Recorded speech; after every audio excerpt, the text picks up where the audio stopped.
Hey, my name is Scott Bloyer. I'm one of the pastors here, and we are going through a series for the month of August through Proverbs. And so what we've done is we've challenged everybody to read one proverb every day for the 31 days of August. And so today we're looking at Proverbs chapter 12. And I just got to start out with verse 1 because verse 1, I think, is the antithesis of what we've been talking about in Proverbs.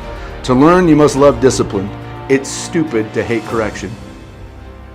Okay, I'll just leave that right there. Stupid to hate correction.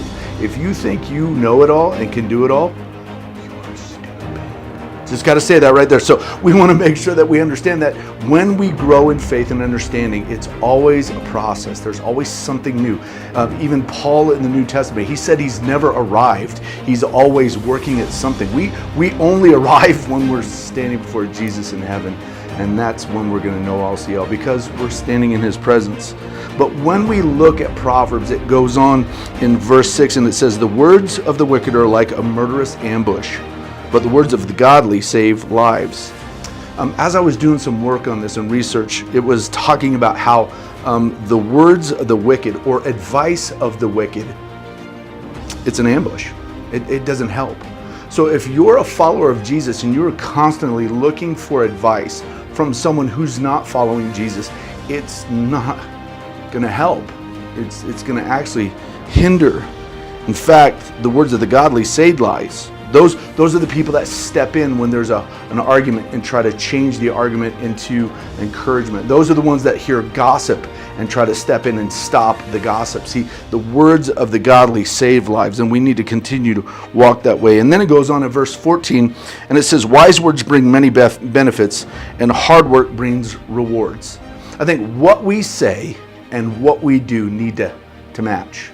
It is having our language and our actions do the exact same thing. And so we need to understand that that's very important because it goes on in the very next verse, verse 15, fools think their own way is right, but the wise listen to others. By the way, in the literal translation, fools means thick-headed. So some of you have probably had a mom, dad, sister, wife say that about you're thick-headed. Thick-headed is foolishness. We always have something to learn from someone. And then it goes on in verse 24 and 25, which I think are so important for this chapter, where 24 says, work hard and become a leader, be lazy and become a slave. In other words, don't sit there and do nothing. You need to get up and get to work. You need to move forward. There's always going to be something we can do, because then it leads into verse 25. Worry or anxiety weighs a person down, and an encouraging word cheers a person up. In fact, the literal translation means an empathetic word. Sometimes our empathy is what is going to be giving encouragement to those that are struggling. Hey, I hope this was good for you. I hope it's something that's going to encourage you throughout the day.